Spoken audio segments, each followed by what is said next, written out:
His children, 6 children, are in the courtroom at this point listening to all of this. And the jury was picked knowing that they needed a certain level of comfort to hear these types of descriptions. It was very emotional and really tough to hear, bro. Is there any message for the alleged victim? Do you believe you apologize on behalf of your father? Do you believe your father's innocent? Do you still convince your father hearing that testimony? Do you apologize on behalf of your father? In Diddy trial, Justin Bieber also broke his silence and joined number Me Too trend. He said that Diddy is a monster. He didn't just assault Cassie, he also assaulted me when I was a kid. What's up, man? You good? I'm good. How are you? All right, young brother, everything's good? Everything's Selling great. out arenas and everything? Yeah. Starting to act different, huh? You ain't been calling me and hanging out the way we used to hang out. Well, I mean, you try to get in contact with me, through all my, partners and whatnot. Mm-hmm. But you never really got my number, so. Correct. Okay. My number? Yeah. I'm gonna tell you my number. Yeah. It's 555. The curtains have finally been pulled back on one of the darkest sagas in the entertainment industry. The courtroom is cold, silent, but the air is thick with secrets that have festered in the shadows for over a decade. This isn't just about a celebrity breakup or another tabloid scandal. This is a forensic excavation of fame's rotten core. Cassie Ventura, once the ethereal songstress with a promising career and an enigmatic relationship with Sean Diddy Combs, has taken the stand. What she revealed sent shockwaves far beyond the courtroom walls, shaking the very foundation of celebrity culture. They're having the times of their lives, like where we hanging out and what we doing, we can't really disclose. But it's definitely a 15-year-old's dream. I have been given custody of him. He signed to Usher. I'm signed to Usher. I had legal guardianship of Usher when he did his first album. I did Usher's first album. I don't have legal guardianship of him, but for the next 48 hours, he's with me. You're watching Scandal Room, where the truth behind the fame is uncovered without mercy. When Cassie spoke, the words didn't come like gossip. They came like testimony carved out of pain. She didn't just describe a toxic romance. She unveiled a psychological labyrinth built by a man many once worshipped. Diddy, the mogul, the legend, the untouchable brand, now exposed as an alleged tyrant operating behind the glitz of the music world. Cassie began her statement with trembling clarity. Her voice quivered but never broke as she recalled years of manipulation, intimidation, and humiliation. From the outside, Diddy was the charming king of hip-hop, a businessman with a Midas touch.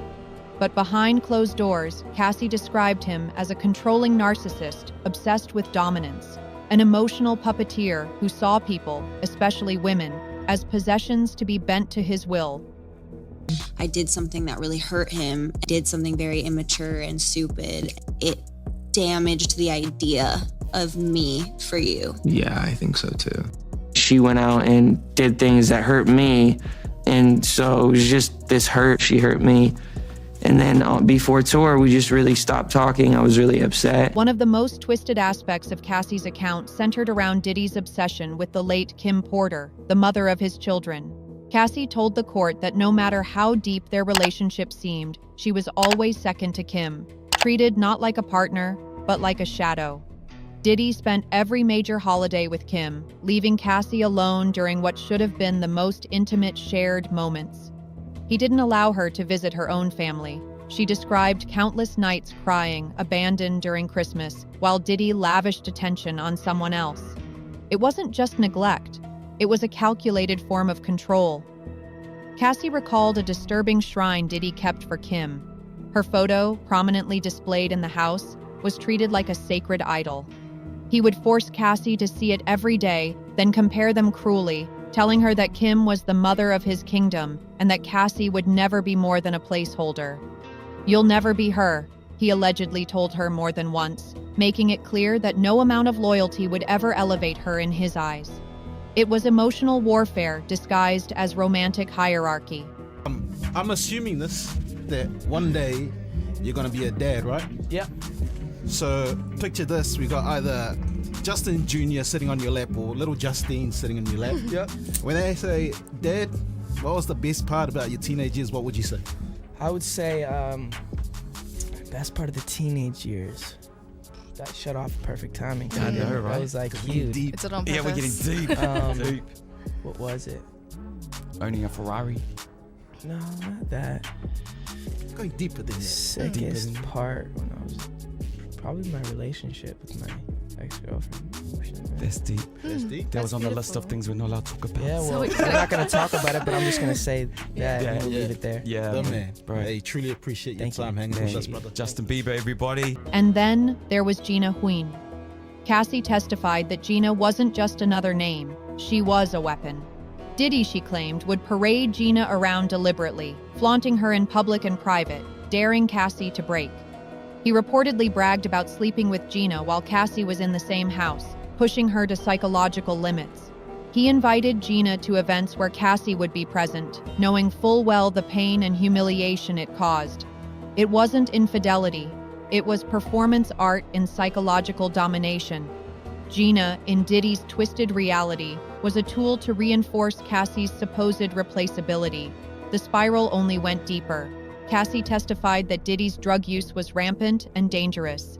Cocaine, marijuana, and other substances became part of their daily existence. But it wasn't the drugs alone. It was who Diddy became under their influence.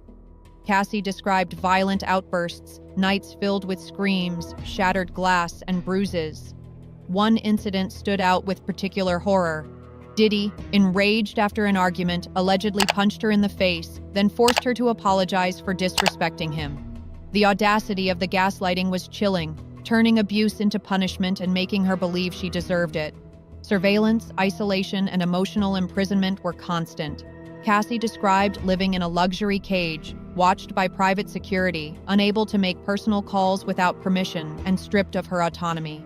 Rather than, before that in my previous relationship, I went off and just went crazy and went wild, just was, being reckless. Yeah, I got better. And so she would reach out to people that would that we knew. And she would get you'd hear, right? You'd hear oh, he's doing so well. And she would be so pissed off because she's like, he's not doing well without me. Her social media was curated by Diddy's team, and any attempt to connect with friends or family had to be approved. This wasn't just a relationship, it was a carefully engineered ecosystem of control.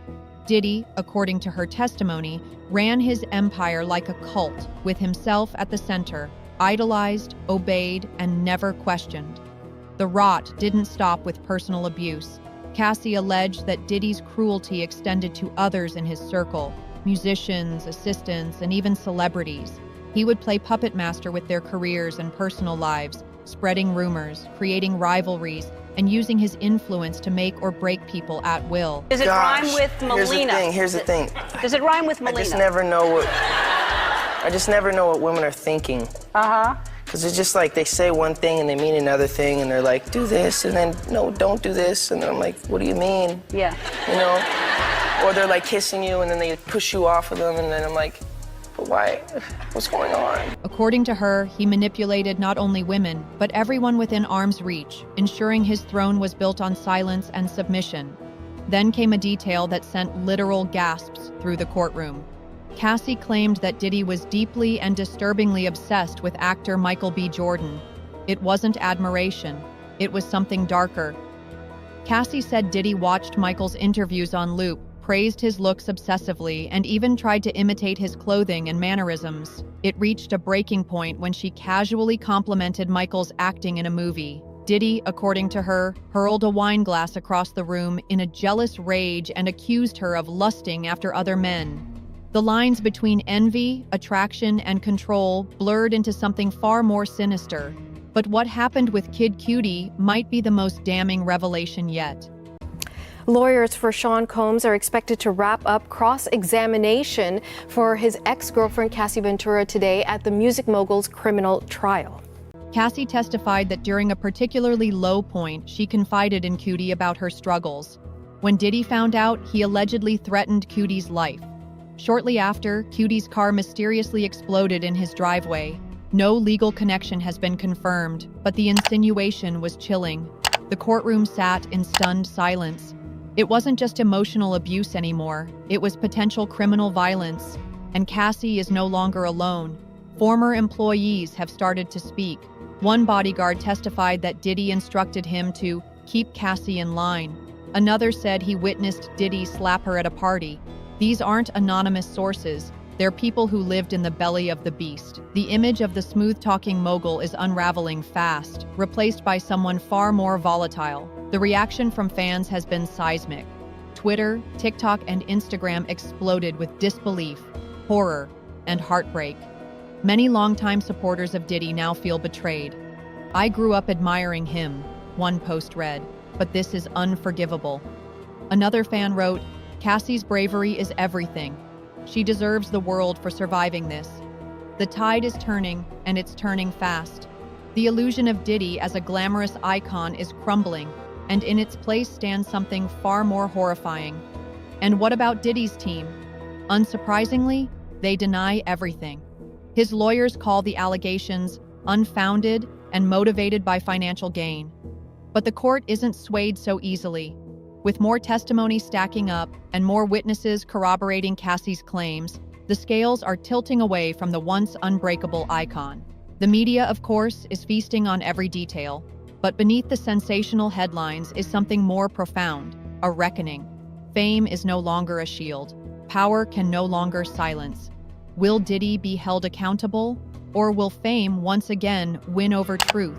So tell us, do you think this is the end of Diddy's reign, or will the industry protect one of its own once again? Drop your thoughts in the comments and subscribe us